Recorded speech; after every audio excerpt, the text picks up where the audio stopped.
How does the dwarf economy work in Middle-earth? Do they grow things underground or trade for everything?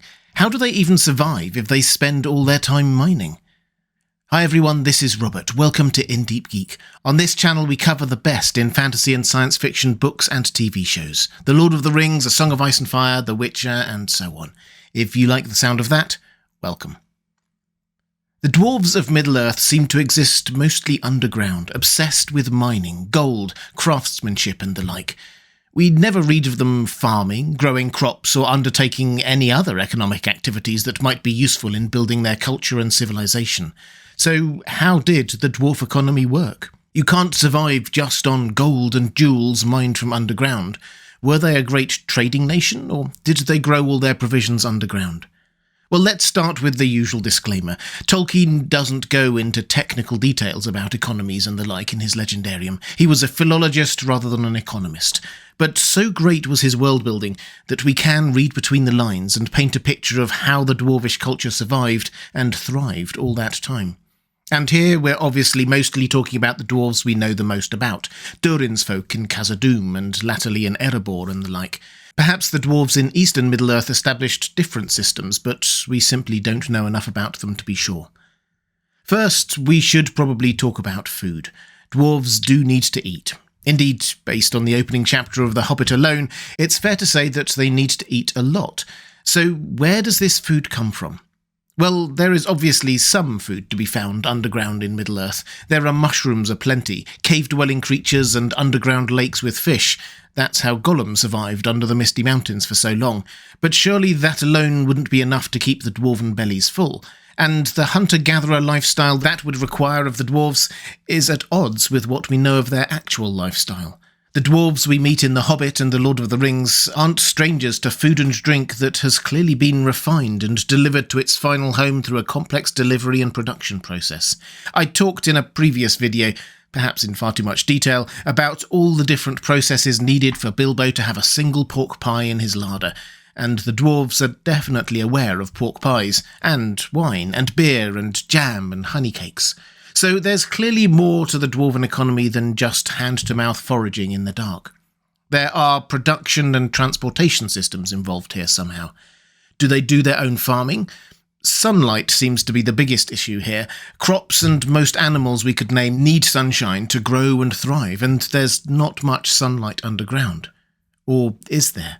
Taking Khazad-dûm as just one example, it seems that light was not the issue when it comes to farming. The underground city was certainly large enough for farms to be there. It stretched right across the breadth of the Misty Mountains over many levels, 40 miles east to west and 40 miles north to south on many levels. That's massive, and contrary to what you might think, it was bright inside, not dark and cave-like.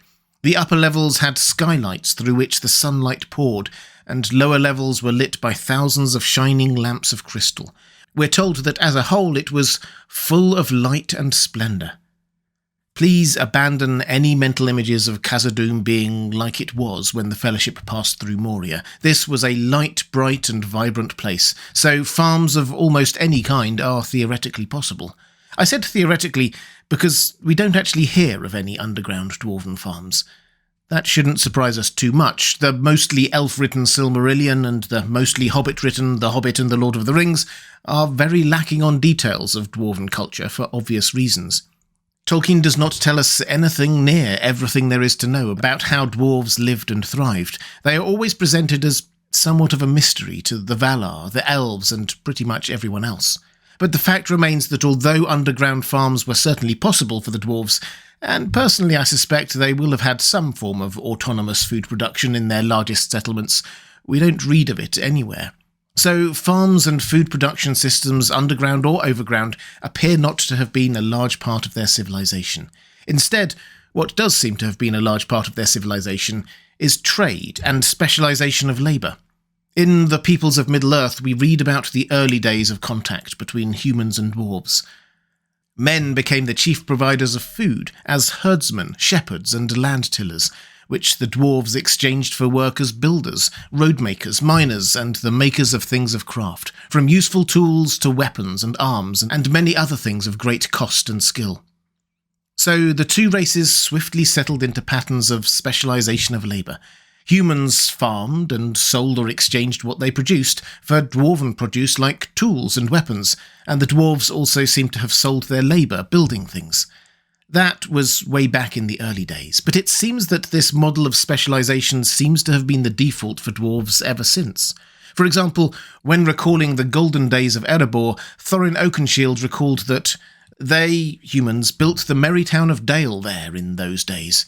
Kings used to send for our smiths and reward even the least skilful most richly. Fathers would beg us to take their sons as apprentices and pay us handsomely, especially in food supplies, which we never bothered to grow or find for ourselves. The dwarves got all the food they needed from trading with the human settlement outside Erebor, so they never bothered to grow or find any for themselves. Similarly, it would seem the humans got all the quality smithing they needed from the dwarves. They tried to learn some skills by apprenticing their children to dwarven smiths, but were still willing to pay high prices for the best quality goods. This is revealing. Firstly, it implies that the dwarves cannily limited the supply of their most precious goods, keeping prices high. But most importantly, it shows that in at least this one area, the dwarf and human economies were interdependent. Two nations each producing what they are best at, relying on each other for the things they do not produce, and living harmoniously, knowing how much they depend on each other. When Smaug attacked the mountain, the people of Dale rallied to help. Years later, when Sauron's forces marched on the region, humans and dwarves fought side by side. Strong trading relationships do this. It makes potential enemies reliant on each other, and builds bonds of trust. The dwarves and humans relied on each other for different products, which brought peace between them, and then made them allies when a joint threat emerged. Tolkien didn't do allegory, but he understood how the world worked. Specialization of labour is a key economic concept, even in Middle-earth. If you are good at producing something, like the dwarves were good at producing quality smithcraft, it benefits everyone if you can focus on that, not the thing you're not good at. You can then trade that for the thing that you aren't very good at, but someone else is, like the dwarves trading their smithing skills for food, that the men of Dale were good at producing. Free trade in the things you are good at doing actually benefits everyone, as is free trade in the things someone else is good in.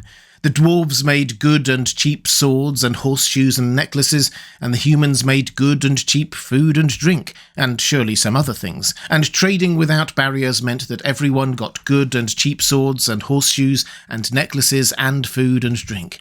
So, clearly cognizant of this, even when homeless, the dwarves didn't think to settle down in a farmstead or found an above-ground settlement. They stuck to their strengths.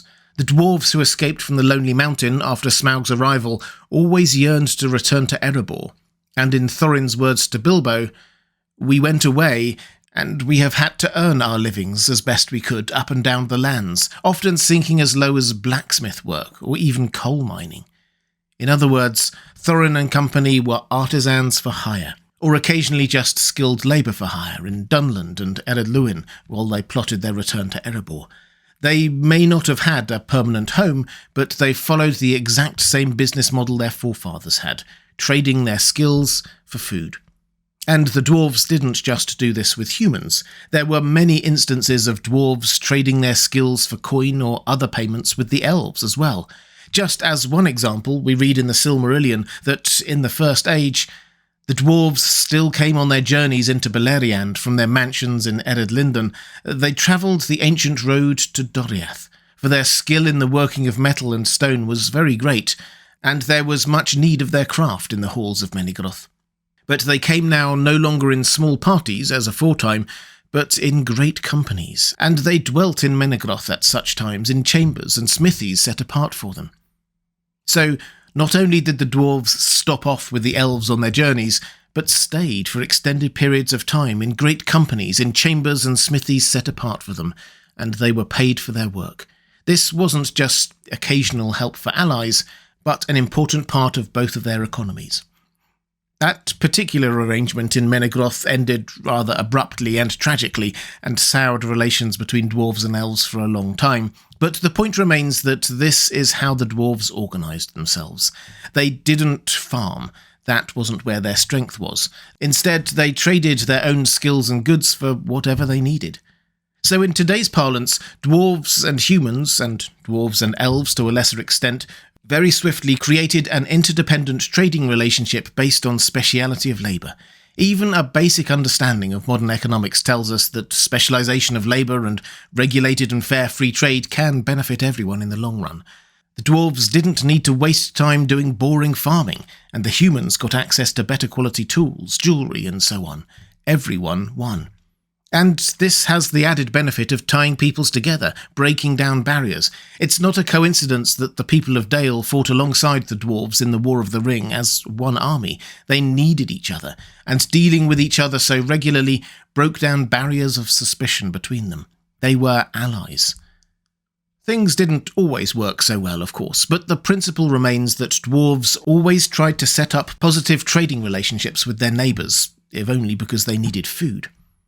We tend to think of dwarves as hiding away from the world, keeping themselves to themselves, absenting themselves from whatever troubled the above-ground folk.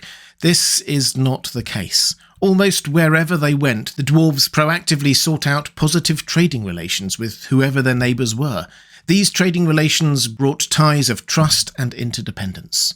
Far from being independent and unfriendly to others, dwarven culture was almost 100% reliant on building positive relations with others and trading with them. Their economy relied on it, and their survival relied on it. If you'd like to see more Lord of the Rings videos, please click on the link on the left of your screen. Or if you'd like to support this channel, thank you. There's a link to my Patreon page on the right of your screen. That's all for this time. Thanks for watching. I'll see you again soon.